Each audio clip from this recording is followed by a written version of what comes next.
So hey guys, this is Gursahib and welcome back to my channel. I hope you all are doing very well. तो यार, आज की इस video में हम कुछ ऐसी चीजों के बारे में बात करेंगे जो कि मुझे लगता है कि आप लोगों को पता होनी चाहिए before you guys come to Canada. क्योंकि यार, अभी थोड़े दिन पहले मैंने कुछ स्टूडेंट्स वगैरह से बात की थी जो कि अभी रिसेंटली इंडिया से कनाडा आए हैं, और उनसे बात करने के बाद मैंने रियलाइज किया कि यार, काफी सारे स्टूडेंट्स के माइंड में ना कनाडा की एक इमेज बनी होती है जो कि ग्राउंड रियलिटी से बहुत अलग होती है। अब वो इमेज मेनली बनती है मूवीज की वजह से और सोशल मीडिया की वजह से, ठीक है, मेरे हिसाब से। अब वो इमेज की वजह से ना काफी सारे स्टूडेंट्स बहुत सारी चीजें एक्सपेक्ट कर लेते हैं, और जब वो एक्सपेक्टेशंस यहाँ कनाडा आके पूरी नहीं होती हैं तो बच्चे दुखी हो जाते हैं या फिर डिप्रेस हो जाते हैं। तो आज की इस वीडियो में मैं आप लोगों के साथ कनाडा की ग्राउंड रियलिटी शेयर करूंगा, ताकि आप जब यहाँ पे आओ तो आप अच्छे से प्रिपेयर्ड हो और आपको सेटल होने में ज्यादा दिक्कत ना आए और चैलेंजेस वगैरह आप ज्यादा फेस ना करो। लेकिन यार, वीडियो स्टार्ट करने से पहले मैं आप लोगों को एक चीज बताना चाहता हूं कि जो भी इस वीडियो में मैं शेयर करूंगा is from my own personal experience. क्योंकि कनाडा में रहते हुए मेरे को ऑलमोस्ट 4 साल हो गए हैं, तो थोड़ा बहुत एक्सपीरियंस मेरे को भी हो गया है। लेकिन हो सकता है कि किसी और का एक्सपीरियंस थोड़ा सा अलग रहा हो because of difference in province या फिर सिटी। तो लेकिन काफी सारी चीजें सेम होंगी, ठीक है। और अगर आपने चैनल वगैरह सब्सक्राइब नहीं किया तो वो भी कर लेना, मेरे को बहुत अच्छा लगता है। ऐसे ही मेरे को पता लगता है कि मेरी वीडियोस आपकी लाइफ में कुछ ना कुछ वैल्यू जरूर ऐड करती हैं। So now without wasting any more time, let's get started with this video. तो यार, सबसे पहली चीज जो मैं आप लोगों के साथ शेयर करना चाहता हूं वो ये है कि you will be very alone here. तो बेसिकली होता क्या है कि इंडिया में तो हमारे आसपास बहुत सारे लोग होते थे। हमारे लौंडे यार थे, हमारी सहेलियां थी, हमारे रिलेटिव्स थे।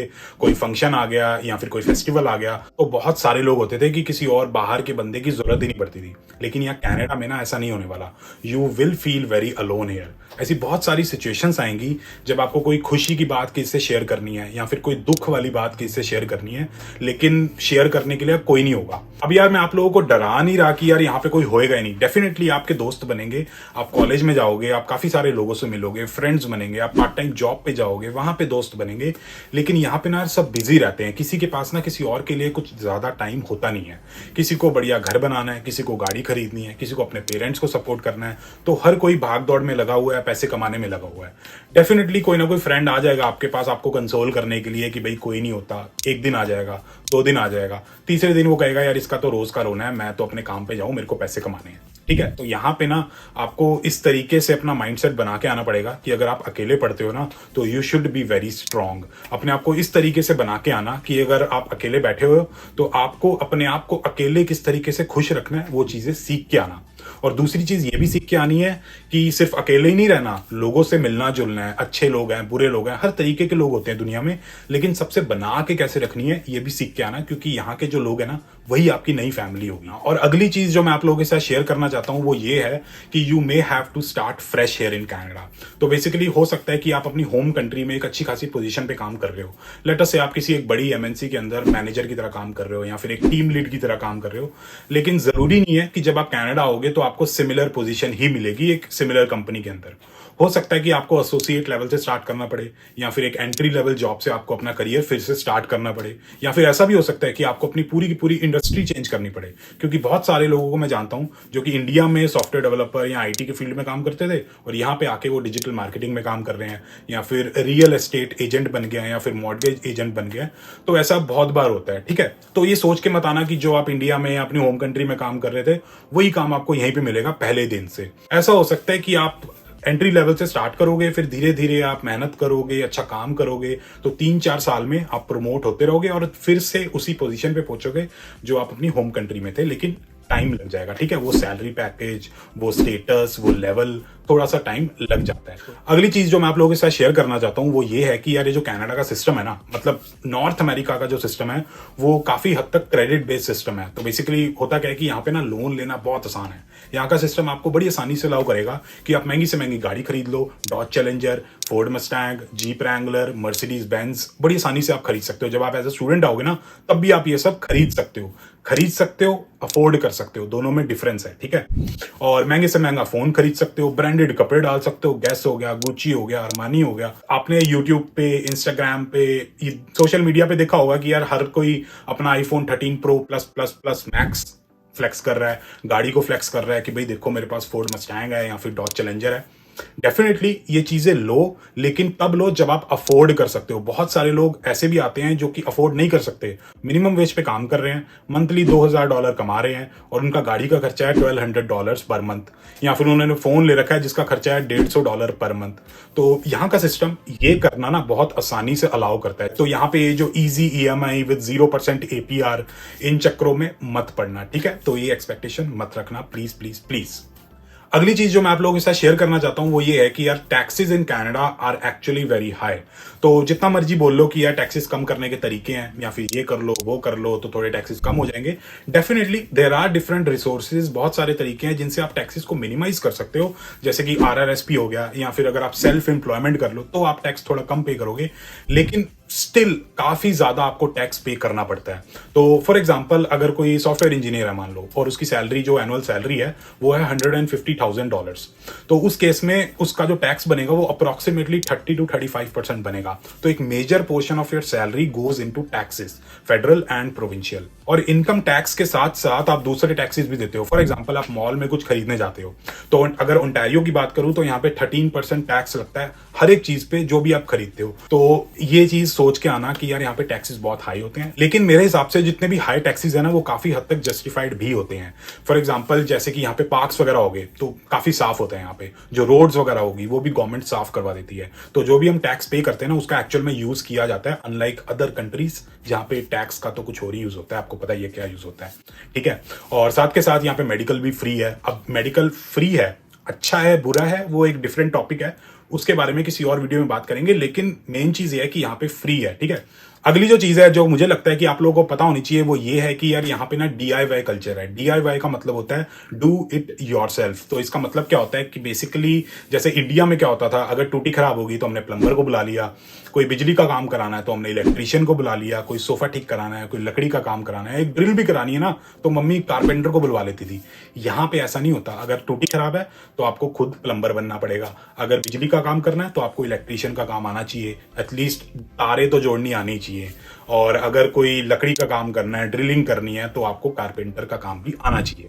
तो बेसिकली यहाँ पे ना ये जो जॉब्स है ना जैसे कि प्लम्बर, इलेक्ट्रीशियन, कारपेंटर, ये बहुत ही ज्यादा हाई पेइंग जॉब्स है, और इन जॉब्स को हम कहते हैं स्किल्ड ट्रेड्स। तो बेसिकली अगर आपके घर में टूटी खराब हो जाती है और आप किसी प्लम्बर को बाहर से बुलवाते हो, प्लम्बर की सर्विस यूज करते हो, तो उसके चार्जेस होंगे अप्रोक्सीमेटली $300 या $400, मतलब पर आवर के हिसाब से वो चार्ज करते हो। और यहाँ पे ऐसा नहीं होता कि इंडिया में तो क्या होता था कि भाई प्लम्बर आया उसने कहा कि भाई $400 हो गए बीबी जी, और बीबी जी कहती है नहीं नहीं नहीं 300 में खत्म करो। ऐसा नहीं होता, वो प्रॉपर बिल देगा आपको, क्रेडिट कार्ड वाली मशीन लेके आएगा, आप कार्ड से पे करोगे और बार्गेनिंग का कोई स्कोप नहीं होता। पाना कैसे चलाना है, ड्रिल कैसे करनी है, हथौड़ी कैसे यूज करनी है, स्क्रू कैसे कसना है स्क्रू ड्राइवर से, तो ये सारी चीजें आपको सीखनी पड़ेंगी। यहाँ पे जो कल्चर है वो DIY कल्चर है। और साथ के साथ ये भी होता है कि जब हम कुछ फर्नीचर वगैरह खरीदते हैं तो हमें पूरा का पूरा ना डिसअसेंबल्ड फर्नीचर मिलता है, तो वो सारा का सारा हमें खुद से असेंबल करना पड़ता है, पूरी इंस्ट्रक्शंस आती हैं उसके साथ, तो हम ढंग से उसको खुद से असेंबल करते हैं। तो यहाँ पे ये हिसाब है, तो ये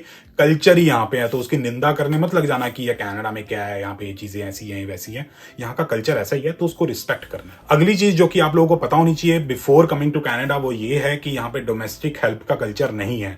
जैसे कि इंडिया में क्या होता था, कपड़े धोने के लिए कोई आ रहा है, बर्तन धोने के लिए कोई मेड रखी हुई है, सफाइयां करने के लिए आपके पास कोई ना कोई डोमेस्टिक हेल्प है। इनफैक्ट काफी सारे लोग तो इतने प्रिविलेज होते हैं कि भाई पानी का ग्लास भी एक मेड लेके आती है, डोमेस्टिक हेल्प लेके आती है। मैंने कितनी वीडियोस में आप लोगों को बताया कि एक एक चीज खुद करनी पड़ती है, ग्लास धो के आपके कमरे से किचन तक आपको खुद रखना पड़ेगा, ठीक है। प्रिपेयर्ड होके आना, स्पेशली मैं 12th वाले बच्चों को बोल रहा हूँ, सब कुछ खुद करना पड़ता है यार, अगर खुद नहीं करोगे ना तो भूखे रहना पड़ता है, ठीक है। तो यहाँ पे सब कुछ खुद करना पड़ेगा। और जो डोमेस्टिक हेल्प है डेफिनेटली यहाँ पे है, लेकिन वो बहुत एक्सपेंसिव है। क्लीनिंग लेडीज आती हैं, वो लाइक $100 या $150 चार्ज करती हैं घर साफ करने के लिए। और दूसरी चीज, अगर आप डोमेस्टिक हेल्प रखते हो तो यहाँ पे मिनिमम वेज का कल्चर है, तो बेसिकली आपको मिनिमम वेज तो देनी पड़ेगी। तो एटलीस्ट ओंटारियो की बात करें तो $15 पर आवर तो आपको देने पड़ेंगे। अब यहाँ पे बहुत सारे लोग खुद ही मिनिमम वेज अर्न करते हैं, तो कहाँ से आप किसी और को मिनिमम वेज दे दोगे, ठीक है। तो यहाँ पे ये प्रॉब्लम है। अगली चीज जो मैं आप लोगों को बताना चाहता हूं वो ये है कि यार यहाँ पे ऐसी भी बहुत सारी सिटीज हैं जो कि पॉपुलर नहीं है, या फिर जो आपने सॉन्ग्स वगैरह में या पंजाबी गानों में नहीं सुनी। ठीक है, Toronto, Vancouver, Montreal, Calgary, Edmonton, ये बड़ी बड़ी सिटीज हैं, यहाँ पे बड़ी बड़ी बिल्डिंग्स हैं। लेकिन ऐसी बहुत सारी सिटीज हैं जो बहुत ही छोटी छोटी सिटीज हैं, लेकिन वहां पे बहुत सारे लोग रहते हैं। जैसे कि मैं लंदन में रहता हूँ, एक सिटी है सुसेंट मैरी जहाँ पे मेरा एक फ्रेंड रहता है, किचनर जहाँ पे मेरे बहुत सारे जानने वाले लोग रहते हैं। तो ये बहुत ही छोटी सिटीज हैं, छोटी इन द सेंस इनका एरिया बहुत कम है, यहाँ पे बड़ी बड़ी बिल्डिंग्स नहीं है। तो जो आप मूवीज में देखते हो, जो आप पंजाबी गानों में देखते हो कि भाई बड़ी बड़ी बिल्डिंग्स हैं, महंगी महंगी गाड़ियां जा रही हैं, क्लब से लड़कियां निकल रही हैं, लड़के जा रहे हैं, लड़कियां पिकअप कर रहे हैं, पता नहीं क्या कुछ दिखाया जाता है, वो रियलिटी नहीं होती यार वो। तो यहाँ पे ऐसी सिटीज भी हैं जो कि छोटी सिटीज हैं। यहाँ पे मॉल 8 बजे बंद हो जाता है, 7 बजे बंद हो जाता है, 7-8 बजे मतलब रात को बिल्कुल सुनसान हो जाता है, रोड पे ज्यादा गाड़ियां नहीं दिखेंगी। तो ऐसा भी होता है। तो एकदम यहाँ आके शॉक मत हो जाना कि हाँ ये क्या हो गया, मैं यहाँ कहाँ आ गया, क्योंकि मैंने बहुत सारे लोगों को देखा है जो दिल्ली से आते हैं, मुंबई से आते हैं, और जब ऐसी सिटीज में आते हैं जैसे कि कोई फैंचो कॉलेज में पढ़ने आया है, या फिर कोई लैम्पटन कॉलेज मतलब सारनिया में पढ़ने जा रहा है, या फिर विंडसर हो गया, तो इन सिटीज में इतनी ज्यादा धूमधाम, इतनी हसल बसल नहीं होती, बहुत ही शांत सिटीज होती हैं। अगर मैं टोरंटो, वैंकूवर या इन सिटीज की भी बात करूं ना, तो इन सिटीज के आसपास भी शांति रहती है। बस वो जो मेन जो सेंट्रल एरिया होता है ना, जो कमर्शियल एरिया होता है डाउनटाउन, वहीं पे चहल पहल रहती है, बाकी सब शांत रहता है। ठीक है, तो कनाडा बहुत ही शांत और पीसफुल कंट्री है। अगली चीज जो मैं आप लोगों के साथ शेयर करना चाहता हूं वो ये है कि यार कनाडा में ना the places are very far. तो बेसिकली कहने का मतलब मेरा ये है कि अगर हम सिटी की बात करें तो अगर हमें 1 किलो चावल, 1 किलो चीनी, 1 किलो आटा, थोड़ा सा दूध चाहिए तो गली के बाहर ही ना सोनू की किराने की दुकान होती थी, वहां से हम सारा सामान ले आते थे 5 मिनट में भाग के। या फिर सब्जी लेके आनी है, आलू, प्याज, धनिया, मिर्ची, ये सब लेके आना है, तो रेलवे स्टेशन के पास एक सब्जी मंडी होती थी, वहां से सब कुछ ले आते थे। लेकिन यहाँ पे ऐसा नहीं होता। यहाँ पे ना सब कुछ ना ग्रोसरी स्टोर्स के अंदर मिलता है, बड़े बड़े बिग बॉक्स ग्रोसरी स्टोर्स होते हैं, या फिर मोहल्ले के अंदर एक स्टोर होता है, वहां जाना पड़ता है, और वो ना दूर होते हैं, इतनी पास नहीं होते। फॉर एग्जांपल अगर वॉलमार्ट की बात करें तो ऑन एन एवरेज अगर देखा जाए तो हर सिटी के अंदर 4 या 5 वॉलमार्ट होते हैं, और ऐसी भी बहुत सारी सिटीज है जहाँ पे 1 या 2 ही वॉलमार्ट होते हैं। तो हो सकता है कि अगर आपको 1 किलो चीनी, 1 किलो चावल या 1 किलो आटे की जरूरत है, या फिर सिर्फ दूध खत्म हो गया है और आपको दूध लेके आना है, तो आपको 5 किलोमीटर ड्राइव करके जाना पड़ेगा। आप वॉलमार्ट पहुंचोगे, वहां पे सामान लोगे, फिर 5 किलोमीटर ड्राइव करके आप फिर वापिस आओगे, तो हो सकता है कि आपको आधा घंटा लग जाए।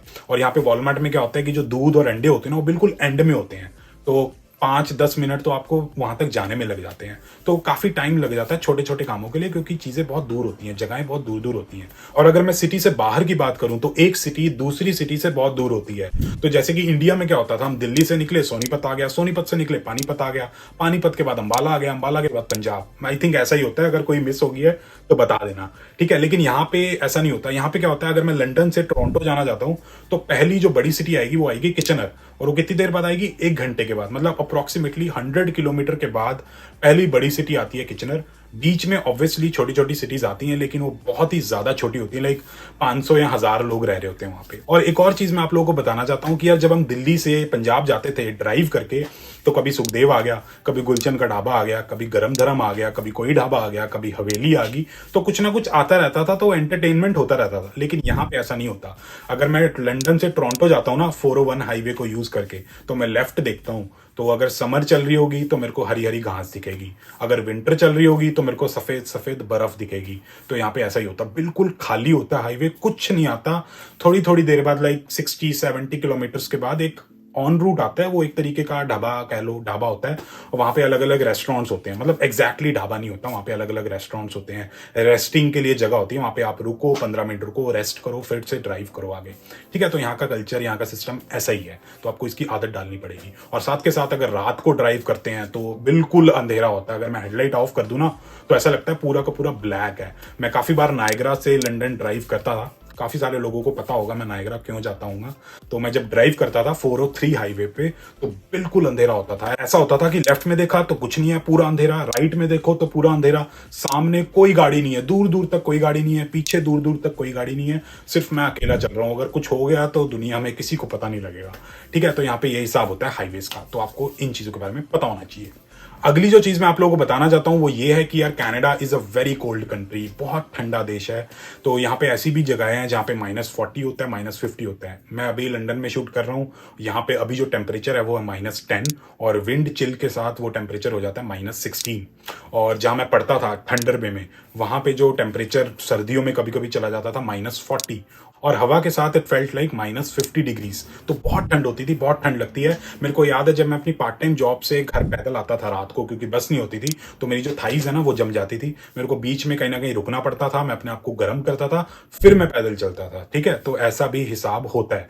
तो जितने भी लोग हैं जिनको थोड़ी ठंड से प्रॉब्लम है, तो प्लीज़ वो सोच समझ के आना। कोशिश करना है कि एक ऐसी सिटी में जाओ जहाँ पे ठंड थोड़ी कम होती है। वैसे तो पूरा का पूरा कनाडा ही पूरा ठंडा है बहुत, लेकिन जो वेस्ट साइड है जैसे कि वैंकूवर हो गया, तो वहाँ पे थोड़ी ठंड कम होती है। तो ब्रिटिश कोलंबिया वाली प्रोविंस वगैरह है वहां पे जाना। तो अगर कोई बंदा यहाँ पे कनाडा आ रहा है परमानेंटली सेटल होने के लिए, लेकिन यहाँ आने से पहले कोई ढंग से रिसर्च करके नहीं आता कि भाई यहाँ पे सारा सिस्टम किस तरीके से काम करता है, और वो यहाँ पे आके एकदम शॉक हो जाता है कि भाई मेरे साथ ये क्या हो गया, तो मैं उसको एक बहुत ही इग्नोरेंट पर्सन कहूंगा कि आप एक कंट्री में जा रहे हो, वहां पे आप अपने आने वाली जिंदगी के 50 साल बिताने वाले हो, मतलब ऑलमोस्ट पूरी जिंदगी वहीं पे बिताने वाले हो, और उसके लिए आप ढंग से रिसर्च भी नहीं करके आ रहे। आप गानों से, आप बॉलीवुड मूवीज से या अलग अलग चीजों से इन्फ्लुएंस हो रहे हो। यार ये कहाँ की बात हुई? आपकी लाइफ का सवाल है, कोई चीज थोड़ी है कि आपने अपने फ्रेंड को देखा, अपने रिश्तेदार को देखा और आप कनाडा आ गए और यहाँ पे आके आप फिर रियलाइज कर रहे हो कि नहीं यार ये तो बहुत बेकार है। ढंग से रिसर्च करो, डिसाइड करो कि इफ कनाडा इज राइट और रॉन्ग फॉर यू, उसके बाद फाइनलाइज करो कि हाँ भाई मेरे को कनाडा जाना है, और फिर देखना लाइफ बहुत ही बढ़िया होगी। ठीक है, तो आई होप आप लोगों को वीडियो अच्छी लगी होगी। अच्छी लगी तो please like, share and subscribe, and as always stay healthy and keep hustling.